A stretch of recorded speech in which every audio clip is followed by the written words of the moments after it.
شڕشی نوێی گەلەکەمان لە ڕووی سیاسی و لایەنی هێزی پێشمەرگەوە گەشەکردنێکی فراوانی بەخۆیەوە بینی. لە پاڵ ئەمە میدیای کوردیش لە ڕووی چەنداتی و چووناتیە بە هەمان شێوە گەشەکردنێکی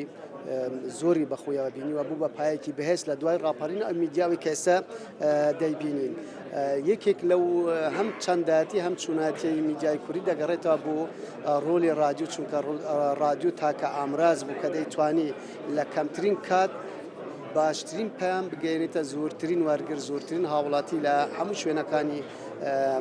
هەرێمی کوردستان و عێراق بە شێوەیەکی گشتی. رادیۆی دەنگێلی کوردستان ڕۆڵێکی باڵای هەبوو لە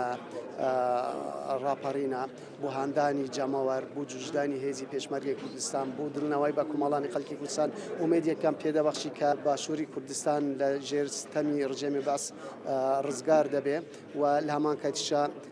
تاکە سەرچاوەی فەرمی بوو کە پەیامی بەرەی کوردستانی، پەیامی یەکێتی نیشتیمانی کوردستان بروسکەکانی تایبەت بە هێزی پێشمەرگەی کوردستان و هەندێک پەیامی نهێنیش هەبوون بۆ ئەو لایەنەی کە بە نهێنی پەیوەندی بە لایەنە پەیوەنددارەکان هەبوون. سێداتوانین بڵێن یەکێک لە هۆکارەکانی سەرکەوتنی ڕاپەڕینی خەڵکی کوردستان ئێزگە و دەنگی گەلی کوردستان خۆی ئەمەی کە من کردومە توێژینەوەیەکە بە ژمارە ئەوە دەردەخات، مەسەلەن کە چەند کەس بە ڕێژە بەهۆی ئێزگەوە بوون بە پێشمەرگە، چەند کەس کە پێشمەرگە بۆ حەماسەتێکی زۆری هەبووە کە بەشداری